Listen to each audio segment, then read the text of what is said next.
티끌 하나 없이 눈이 부신 나의 세상을 보면 참 아름다워라.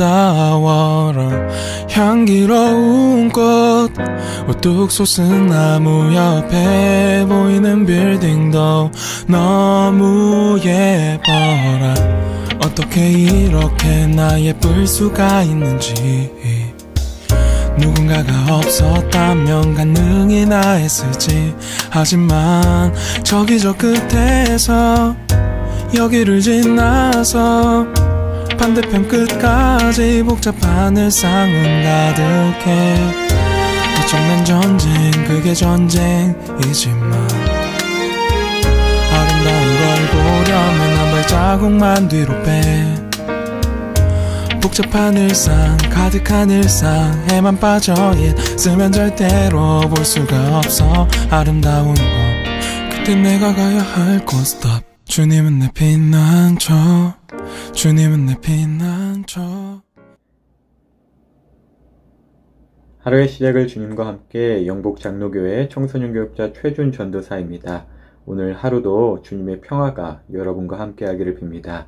오늘 9월 19일 토요일 함께 읽을 성경은 창세기 47장 13절에서 26절까지입니다.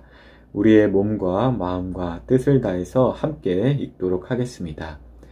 가뭄이 더 심해져서 온 땅 어느 곳에도 먹을 것이 없었습니다. 이집트 땅과 가나안 땅은 가뭄 때문에 살기가 더욱 힘들어졌습니다. 요셉은 이집트와 가나안의 돈이란 돈은 다 모아들였습니다. 사람들은 곡식을 사기 위해 요셉에게 돈을 치렀습니다.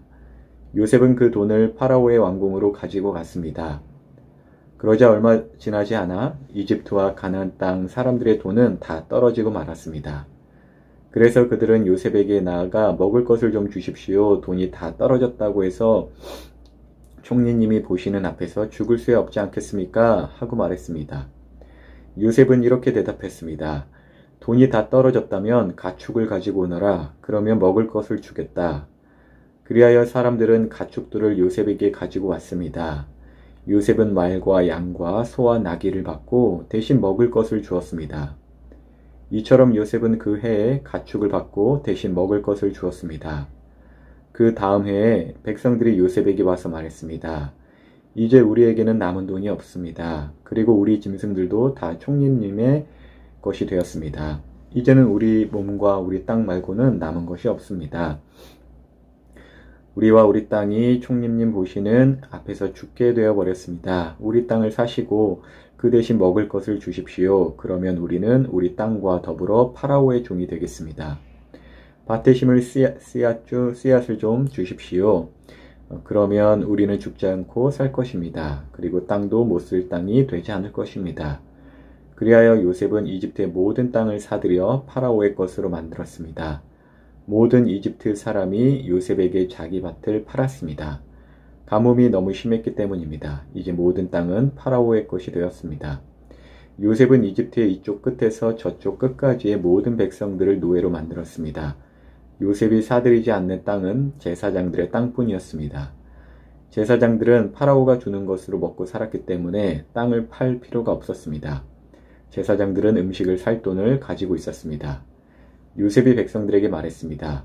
내가 너희와 너희 땅을 사들여서 왕에게 드렸다. 이제 내가 너희에게 씨앗을 줄 터이니 그것을 너희 밭에 심어라.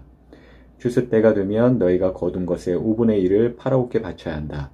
나머지 5분의 4는 너희가 가져도 좋다. 그것을 씨앗으로도 이용하고 너희와 너희 가족과 너희 자식들의 음식으로 삼도록 하여라. 백성들이 말했습니다. 총리님은 우리 목숨을 구해주셨습니다. 총리님의 뜻이라면 우리는 파라오의 노예가 되겠습니다. 그리하여 요셉은 이집트에 법을 세웠습니다. 그 법은 오늘날까지 내려오고 있습니다. 땅에서 나는 모든 것의 5분의 1은 파라오의 것입니다. 파라오의 것이 되지 않은 땅은 제사장들의 땅뿐이었습니다. 야곱과 요셉이 다시 만난 때는 가뭄의 2년째 되는 해였고요. 앞으로 5년은 계속해서 가뭄이 있을 것입니다. 그래서 가뭄은 더욱 심해져 가고 이에 요셉이 가뭄을 버틸 만한 법을 세우는 내용이 오늘 성경에 나오네요. 오늘 성경을 읽는데 오늘 제 친구가 생각이 나더라고요. 요즘에는 인스타그램이나 뭐 페이스북, 카톡 이런 SNS를 많이 쓰지만 당시에는 싸이월드라는 것을 썼어요. 그리고 그 친구 싸이월드 소개글에 이런 말이 써 있었죠.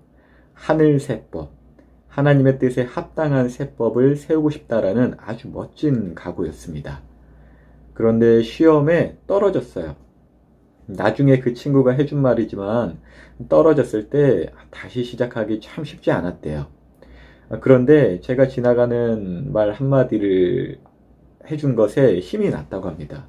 안 될 것 같으면 시작도 안 했겠지. 그 친구는 하나님의 사람이에요. 저도 하나님의 사람이기 때문에 그 친구에게 확신이 있었고요. 사실 기억도 잘 안 나는 말이었는데 그 친구에게는 참 힘이 되었다고 합니다. 결국 그 친구는 두 번째 시험에서 합격을 합니다. 그리고 얼마 전에는 강남에 있는 유명 회계법인의 이사님이 되셨다고 연락이 왔어요. 그런데 중요한 것은 그게 아니에요. 그 친구는요, 정말 하늘세법을 마음에 새기고 있는 것 같아요. 그 친구 합격 수기를 검색하면 나오는데 그 친구가 쓴 그 내용의 마지막에 하나님께 영광을 돌린다는 고백이 나와요. 전 가끔 그걸 보면 정말 자랑스럽고 흥분까지 됩니다. 돈 버는 것, 자기 명예로 끝나는 것이 아니라 하나님께 영광을 돌리고 지금 그렇게 높은 자리에 있으면서도 계속해서 학교를 따로 다니고 있어요. 세법을 연구하고 있다는 것이에요. 하나님의 사람은 자기에게 허락된 위치에서 하나님의 뜻을 구하고 세우는데 열심인 사람들입니다. 오늘 함께 읽은 성경의 저 요셉 또한 자기에게 허락된 위치에서 그냥 가뭄을 멈추게 해주세요. 이런 기도가 있던 것이 아니라 하나님의 뜻을 미리 알아서 그 뜻에 따라서 법을 세웠다는 것이죠. 그래서 세상 법이 혹은 세상 환경이 우리를 힘들게 한다고 생각만 한다면 정말 불만만 더해 간다는 것이죠. 학교 교육이 이래서는 안 되는데 이거 배워 뭐 하나 이런 생각들 여러분들 공부하다 보면 그런 생각 들 때가 분명히 있을 것이에요. 그런데 그거 사실 다 필요합니다.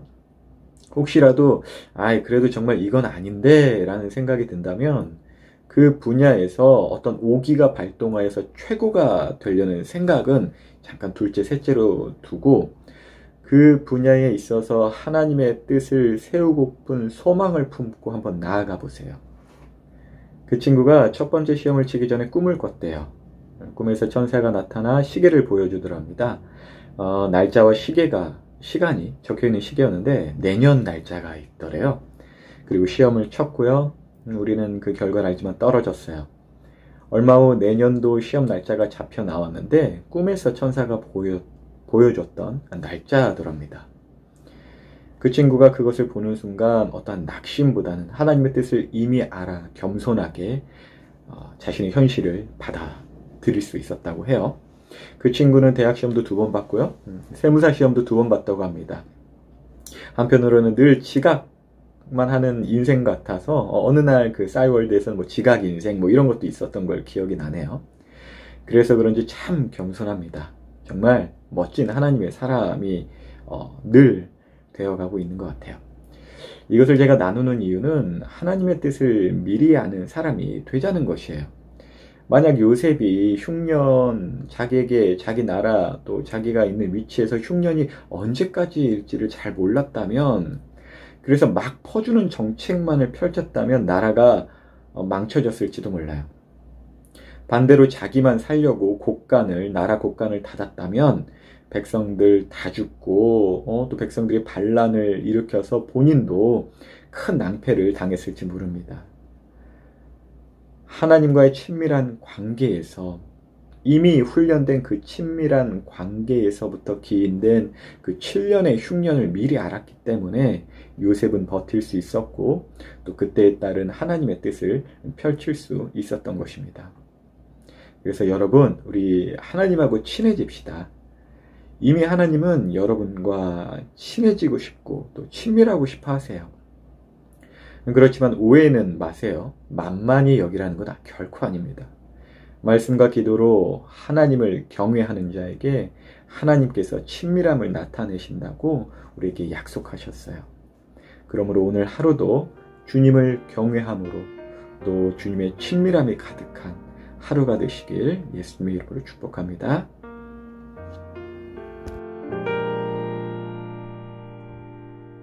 티끌 하나 없이 눈이 부신 날